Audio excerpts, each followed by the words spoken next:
Hello प्यारे बच्चों, आप कैसे हैं?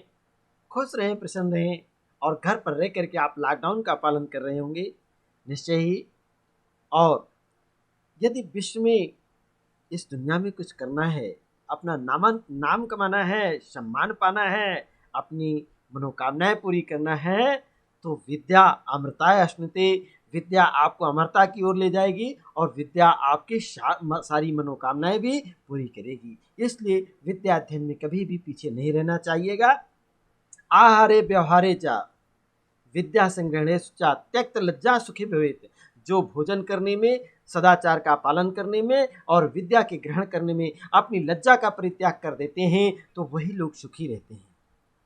तो आइए, आज आपका संस्कृत हिंदी क्लासेज में स्वागत है। मैं D Lal lecturer, GRV inter college Rath, Hamirpur, Uttar Pradesh से आज आपको कक्षा 12 हिंदी खंड का काव्य भाग में हम पाठ 7, ये कल के वीडियो जो आपने देखा था, इसके पहले की वीडियो में परिवर्तन कैसा था, परिवर्तन का कुछ भाग आपने पढ़ा। आज आप परिवर्तन का अवशेष भाग भी अध्ययन करेंगे। और जैसा कि आपको हमने कहा था कि इस पद्यांश की व्याख्या करना सीखें और व्याख्या अपनी भाषा शैली में करें।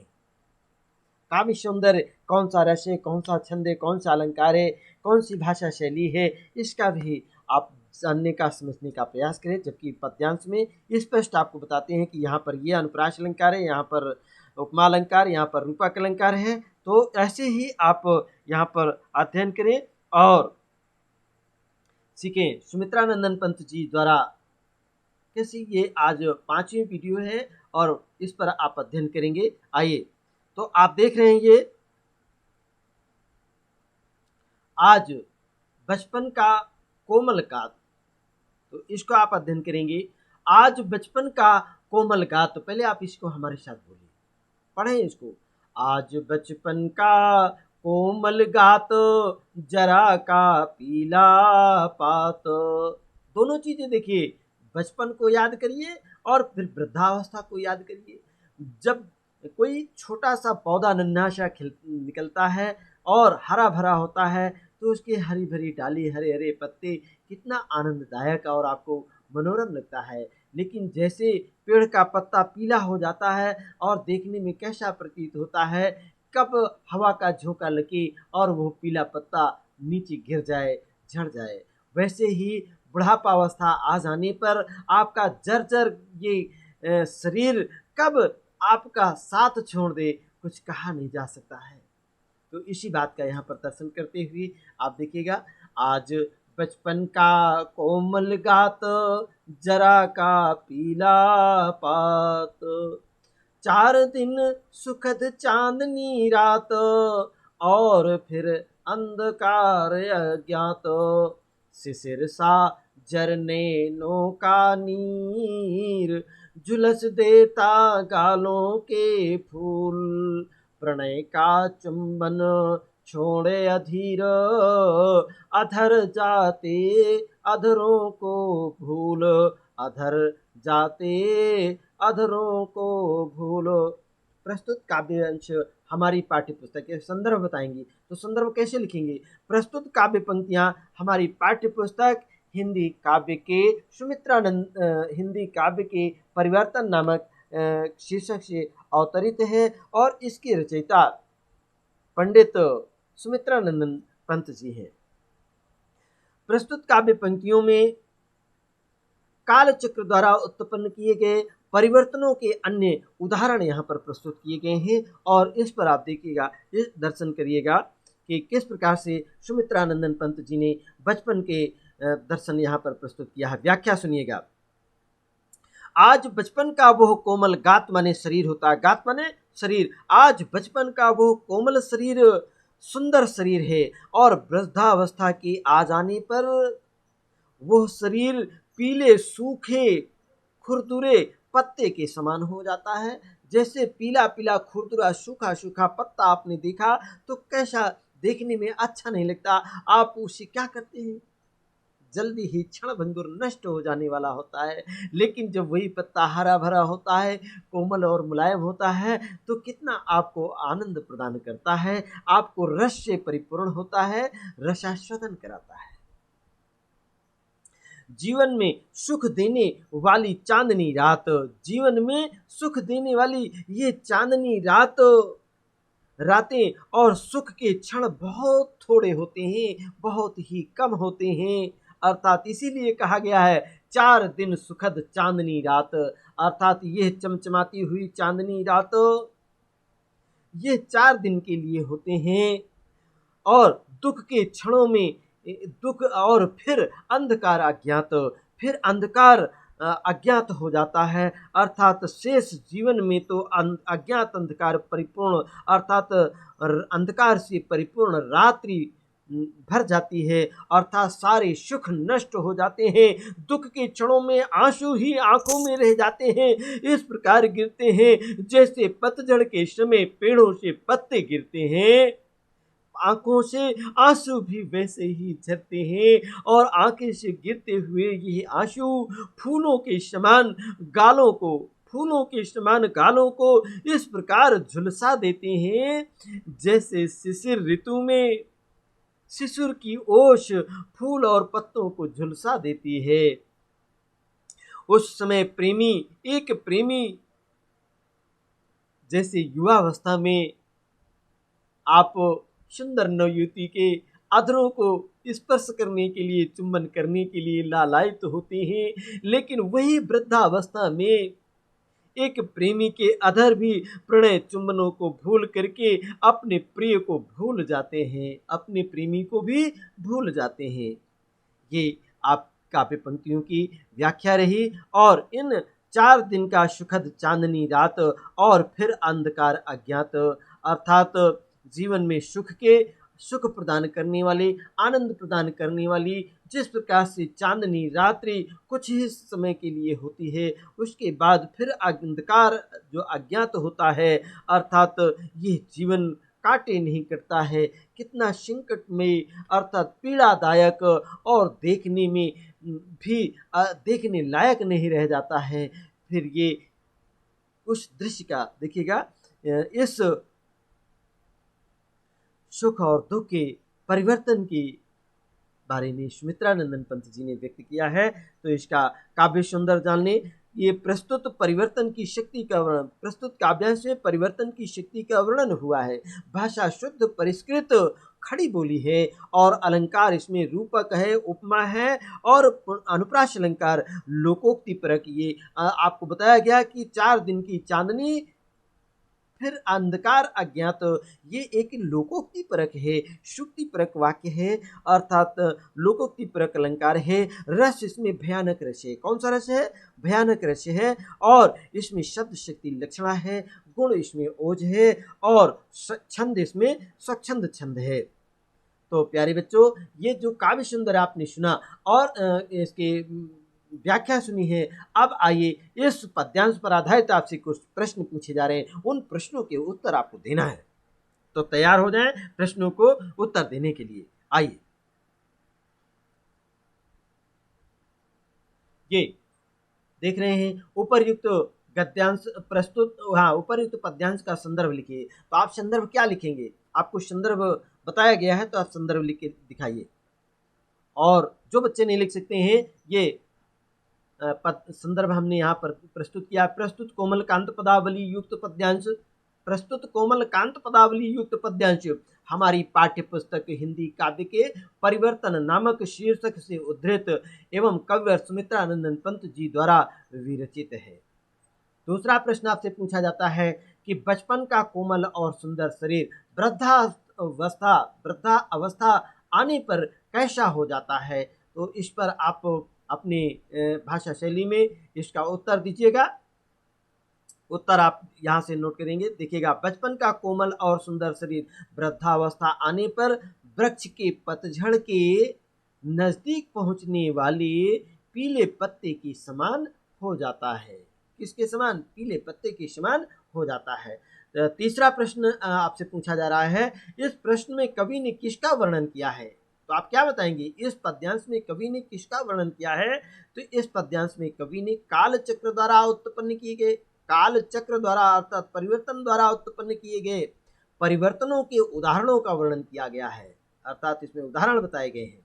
अगला चौथा प्रश्न है, शिशिर सा झर नैनों का नीर, शिशिर सा झर नैनों का नीर, झुलस देता गालों की फूल। इस पंक्ति में कौन सा अलंकार है? तो आप क्या बताएंगे? शिशिर सा झर नैनों का नीर, झुलस देता गालों के फूल। इसमें उपमा अलंकार, रूपक अलंकार है। और कौन सा रस है? तो आप बताएंगे भयानक रस है। कौन सा रस है? भयानक रस है। अंतिम प्रश्न है आपसे, रेखांकित पंक्ति की व्याख्या कीजिएगा। तो आप रेखांकित पंक्ति की व्याख्या में क्या लिखेंगे? इसकी व्याख्या जिन बच्चों को नहीं समझ में आया है, इस वीडियो को फिर से पुनः देखें। तो इसकी व्याख्या इसके पहले आपको बता चुके हैं और उसकी व्याख्या आप यहाँ पर लिख करके लाएंगे और अपने शॉर्ट नोट्स तैयार कर ले। इसी से ऐसे ही प्रश्न परीक्षा में पूछे जाते हैं और उन प्रश्नों के उत्तर देने होते हैं। 7 नंबर का ये प्रश्न आएगा, ऐसे ही आया ना है, 7 नंबर का प्रश्न पूछा जाता है ऐसे। तो आइए अब इसके बाद हम अगला पद्यांश लेते हैं। देखिएगा, अगला पद्यांश है आपका सामने। मृदुल ओठों का हिमजाल, मृदुल ओठों का हिमजाल, उड़ा जाता निश्वास समीर, असरल भवों का सरद आकाश, घेर लेते घन गंभीर, घेर लेते घन घेर गंभीर, शून्य सांसों का विधुर वियोग, शून्य सांसों का विधुर वियोग, छुड़ाता अधर मधुर संयोग, मिलन के पल केवल दो चार, मिलन के पल केवल दो चार, विरह के कल्प अपार होता है, विरह के कल्प अपार होता है। ये परिवर्तन का दृश्य है। किस तरीके से ये कालचक्र ने परिवर्तन के उदाहरण यहाँ पर प्रस्तुत किया है। तो आइए, प्रस्तुत पद्यांश हमारी पाठ्य पुस्तक हिंदी काव्य के परिवर्तन नामक कविता से अवतरित है या लिया गया है। इसके रचयिता सुमित्रानंदन पंत जी हैं। तो प्रस्तुत काव्य पंक्तियों में कालचक्र द्वारा उत्पन्न किए गए परिवर्तनों के अन्य उदाहरण भी प्रस्तुत किए गए हैं। इसका आप अध्ययन कर रहे हैं। तो आइए अब इसका हिंदी में व्याख्या समझेंगे। आज का दिन अर्थात आज जिन ओठों पर ओश की बूंदों के समान निर्मल, ओठ की बूंदों के समान, देखिए हिमजाल माने क्या होता है? अर्थात हिमजल वर्षा की बूंदों के समान, अर्थात ओश की बूंदों के समान निर्मल और मोहक हंसी मन को मोह लेती है। वृद्धावस्था के आ जाने पर उठती हुई गहरी सांसें उन ओठों की हंसी को भुला देती है, उड़ा ले जाती है। सरल भवों का सरद आकाश, आप देख रहे हैं जब आप एक दूसरे के आंखों से इशारे करते हैं तो आपका मन प्रसन्न हो जाता है, आपके मन में गुदगुदी होती है और हंसी थमती नहीं है, मुस्कुराने के लिए मजबूर हो जाते हैं। एक दूसरे के इन भवों के इशारों से ही एक दूसरे के आंखों में वशीभूत हो जाते हैं। लेकिन परिवर्तन देखिए, घेर लेते घन घेर गंभीर, और जैसे ही परिवर्तन आता है चिंताहीन जो भवें शरद ऋतु के स्वच्छ मेघहीन अर्थात आकाश के समान अपने स्वाभाविक सरल रूप में स्थित रहती हैं। समय बीत जाने पर यह चिंता के सघन मेघ घिर करके, सघन ये बादलों के समान घिर करके उन्हें गंभीर और कुंचित बना देते हैं। अर्थात भवें चिंता के कारण सिकुड़ जाती हैं, अर्थात सिकुड़ी बनी रहती हैं, उनकी सरलता नष्ट हो जाती है। इसी के साथ अगली पंक्तियों में आप देखेंगे, संयोग के समय, देखिएगा संयोग के समय प्रियतमा के जो अधर आपस में मिलते हैं, अर्थात एक दूसरे से आपस में मिलकर के जुड़ जाते हैं अथवा चुंबन करते हैं, में आबद्ध हो जाते हैं, जो बिछो हो जाने पर वही अधर वियोग के दुख से कातर हो गहरी सांसें भरते रहते हैं। इस संसार के मिलन के पल केवल 2-4 क्षण होते हैं, परंतु विरह असंख्य कल्पों के समान व्यतीत होता है। अर्थात ये वियोगावस्था का समय काटे नहीं कटता है, इंतजार की घड़ी बहुत लंबी होती है। आप कहते आए हैं, सुनते आए हैं। तो जीवन में सुख के क्षण बहुत कम होते हैं और अधिकांश जीवन दुख भोगते भोगते ही रहना पड़ता है, अर्थात शेष जीवन में दुख ही भोगते रहना पड़ता है। तो यहाँ पर काव्य पंक्तियों में आपने जो व्याख्या सुनी है, भाषा भावा के अनुकूल, भावों के अनुकूल परिष्कृत खड़ी बोली है। शैली इसमें भावात्मक है। शैली कौन सी है? भावात्मक है, अलंकारिक शैली है और प्रतीकात्मक शैली का प्रयोग किया गया है। अलंकार इसमें रूपक अलंकार है। कौन सा अलंकार है? इसी में रूपक अलंकार है, उपमा अलंकार है। कौन सा अलंकार? रूपक अलंकार तथा उपमा अलंकार। और लोकोक्ति परक अलंकार देखिएगा, मिलन के पर केवल दो चार लोकोक्ति परक अलंकार है। अनुप्रास अलंकार का देखिए इसमें दिया गया, जैसे हाश है, आकाश है, समीर है, गंभीर है, वियोग है, संयोग है, आचार है, अपार है। तो ये आप जो शब्द सुने हैं अनुप्रास अलंकार की, अंत्य अनुप्रास अलंकार की सुंदर छटा है। रस इसमें भयानक है। कौन सा रस है? भयानक रस है। और काव्य के गुण कौन से हैं? तो आप बताएंगे ओज गुण है। कौन सा गुण है? ओज गुण है। शब्द शक्ति कौन सी है? तो आप बताएंगे शब्द शक्ति इसमें लक्षणा है। तो आइए प्यारे बच्चों, अब आपने जो व्याख्या सुनी है, इस व्याख्या के आधार पर आपसे कुछ प्रश्न पूछे जा रहे हैं। उन प्रश्नों के उत्तर आपको देना है। ये प्रश्न आपसे, पहला प्रश्न आपसे पूछा जा रहा है कि उपर्युक्त पद्यांश का संदर्भ लिखिएगा। तो आप संदर्भ कैसे लिखेंगे? आपको बताना होगा और लिख करके अपनी कॉपियों में रखना होगा। लिख करके लाइए। प्रस्तुत पद्यांश हमारी पाठ्य पुस्तक हिंदी काव्य के परिवर्तन नामक शीर्षक से उद्धृत एवं कवि सुमित्रा नंदन पंत जी द्वारा विरचित है। ये संदर्भ बताया गया, आपको नोट कर लेंगे। आप अपने रजिस्टर बना ले और उसमें नोट्स आप तैयार करते चले। दूसरा प्रश्न है, अगला प्रश्न, वृद्धावस्था की गहरी सांसें किसे उड़ा देती हैं? जब बुढ़ापा अवस्था आता है उस में गहरी सांसें किसे उड़ा देती हैं? तो आप इसका उत्तर दीजिएगा। आपको बताया जा चुका है ये उत्तर। वृद्धावस्था की गहरी सांसें अधरों के मधुर मिलन, अधरों के इन ओठों के जो चुंबन है इसके मिलन अर्थात आनंद और हंसी को उड़ा देती है। तीसरा, अगला प्रश्न आपसे पूछा जा रहा है, मिलन के पल केवल दो चार में कौन सा अलंकार है? मिलन के पल केवल दो चार में कौन सा अलंकार है? तो मिलन के पल केवल दो चार में अनुप्रास अलंकार और लोकोक्ति परक अलंकार है। इस पद्यांश में कौन सा रस है? तो आप क्या बताएंगे? इस पद्यांश में भयानक रस है। अब अंतिम प्रश्न आपसे पूछा जा रहा है और लिख करके आप लाएंगे। रेखांकित पंक्तियों की व्याख्या कीजिएगा। तो आप व्याख्या भाग लिख करके लाइएगा और ये आपको प्रश्न दिया गया है। चलिए इसी के साथ हम आगे बढ़ते हैं और ये पद्यांश है, अरे वे अपलक चार नयन। पद्यांश क्या है? अरे वे अपलक चार नयन आठ आंसू रोते निरपाए। जब एक ये दो आंखें आपकी और दो आंखें आपके चाहने वाले की, जब दोनों आंखें आमने सामने एक दूसरे से मिलती हैं तो ये चार आंखें कैसी होती है? कितना आनंद प्रदान करती हैं, कितना खुशी आपके मनोभाव को व्यक्त करती है।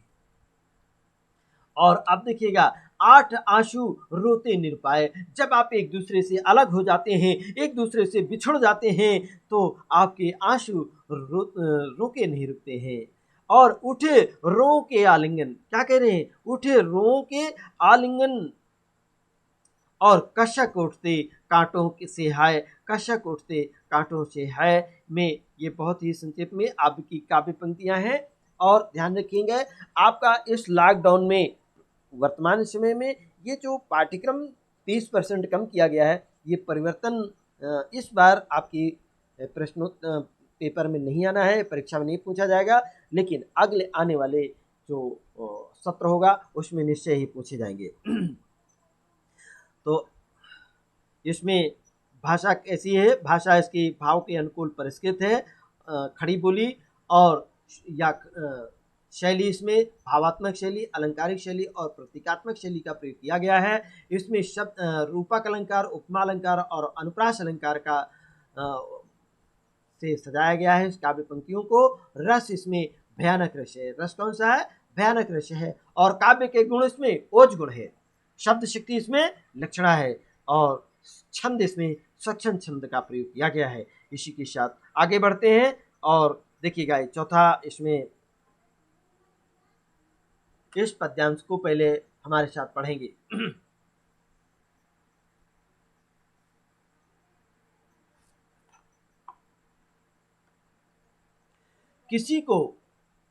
किसी को सोने के सुख साजो, किसी को सोने के सुख साजो, मिल गया यदि ऋण भी कुछ आज, चुका लेता दुख कल ही ब्याजो। काल को नहीं किसी की लाज, काल को नहीं किसी की लाज, और विपुल मणिरत्नों का छवि जाल, इंद्रधनुष की सी छटा विशाल, और विभव की विद्युत ज्वाल, चमक छिप जाती है तत्काल, चमक छिप जाती है तत्काल। तो प्रस्तुत इन काव्य पंक्तियों में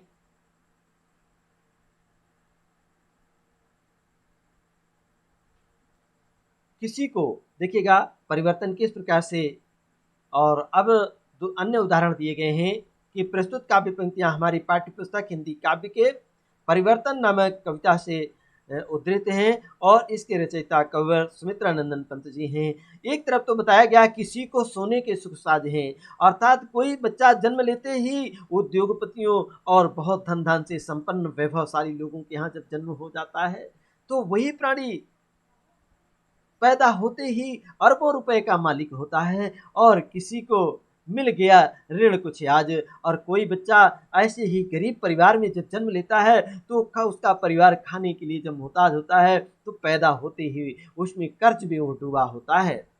चुका लेता दुख काल ही ब्याज, अर्थात किस प्रकार से चुका दुख ये काल की ब्याज के समान होता है, अर्थात ये दुख के कारण ही सब कुछ उसका छीड़ हो जाता है और कितना कष्ट उसको सहना पड़ता है। काल को नहीं किसी की लाज, ये समय इतना परिवर्तनशील है और ये समय किसी को छोड़ता नहीं है, किसी के साथ नहीं रहता है कि किसी को आज सुख है तो कल दुख है, किसी को कल दुख था तो आज अब सुख है। इस प्रकार से ये परिवर्तन चलता रहता है, किसी के साथ एक साथ नहीं रहता है।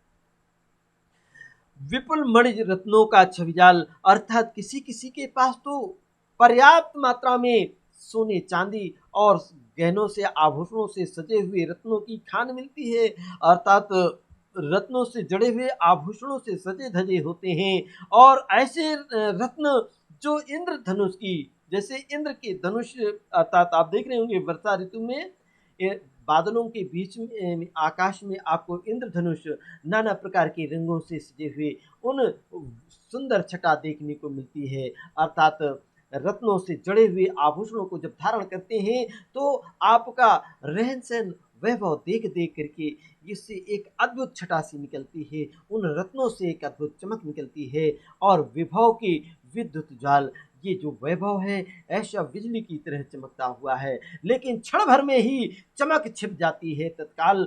परिवर्तन इतना निष्ठुर होता है कि वो आपकी चमक को छिपा लेता है, अर्थात आपकी उस वैभव संपन्नता को तत्काल ही नष्ट कर देता है। ऐसी दशा में आपको कौन सा अलंकार, कौन सा रस का आप अनुभव करेंगे, ये आपसे भयानक रस, आपसे क्या बताएंगे प्रस्तुत काव्य पंक्तियों में भयानक रस है। सबसे पहले आप बताएंगे काव्य सौंदर्य में भाषा संस्कृत निष्ठ खड़ी बोली शुद्ध साहित्यिक रूप है, और अलंकार इसमें उपमा अलंकार, रूपक अलंकार और मानवीकरण अलंकार है। रस इसमें भयानक है, और काव्य के गुण, अगर आपसे पूछा जाए काव्य के गुण क्या है तो आप क्या बताएंगे, काव्य का गुण इसमें ओज है, शब्द शक्ति इसमें लक्षणा है, शब्द शक्ति लक्षणा है। और इसी के साथ हम प्यारे बच्चों हम आगे बढ़ते हैं और अपनी इस ध्यान रखें जो वीडियो आपको पढ़ाई गई इसको निरंतर आप पढ़ते रहें, देखते रहें, और जो भी कमियां आपको नज़र आ रही हैं, कहीं आपके प्रश्न हैं, कोई आपके सुझाव हैं तो आप कमेंट्स बॉक्स में ज़रूर नोट करें। खुश रहें, प्रसन्न रहें, और अगले इसके अवशेष भाग में हम निश्चय ही जो प्रश्नोत्तर हैं और पद्यांश पर आधारित कुछ प्रश्न हैं कैसे पेपर में पूछे जाते हैं वो अगली वीडियो में हम बताएंगे। और तब तक आप अपना ख्याल रखिए, ये वीडियो देखना मत भूलें, और वीडियो को सब्सक्राइब जरूर करें, लाइक करें, ताकि यहाँ से डाली गई वीडियो आपको तुरंत मिल जाए, और जो भी कमियाँ हैं उसको कमेंट बॉक्स में ज़रूर लिखें, उसको समाधान किया जाएगा। आप खुश रहें, प्रसन्न रहें, अपना ख्याल रखें, धन्यवाद।